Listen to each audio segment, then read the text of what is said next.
సాధారణంగా గెలిచినప్పుడు అదేదో అంటారు కదా, అనేకసార్లు నేను కూడా ప్రస్తావించాను. గెలిచి చూడు లోకం నీకు పరిచయం అవుతుంది, ఓడి చూడు లోకానికి నువ్వు పరిచయం అవుతావు అని. కేసీఆర్ అధికారంలో ఉన్నప్పుడు అందరూ బంధువులే, ఆయన ఏం చెప్తే అది నడిచింది. ఓడిన తర్వాత ఆయన పట్టించుకునే వాళ్ళు సగానికి సగం కరువైపోయారు. కానీ అధికారం రుచి చూసిన కేసీఆర్కి ఓడిన తర్వాత కూడా నిలబడుతున్నటువంటి వ్యక్తి ఈ జబర్దస్త్లో రాకింగ్ రాకేష్. తను ఒక సినిమా విశేషం వల్ల ఏంటంటే తన ఆస్తులంతా తాకట్టు పెట్టి తీసుకురావడం. సాధారణంగా సినిమాలలో అలా సంపాదించినోడు ఎవడు లేడు.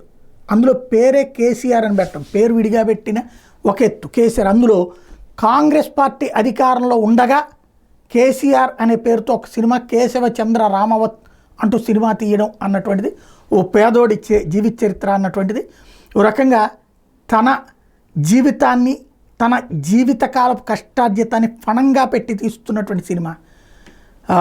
అతనికి ఓ రకంగా కేసీఆర్ అది ఎలా ట్రీట్ చేస్తాడో చూడాలి.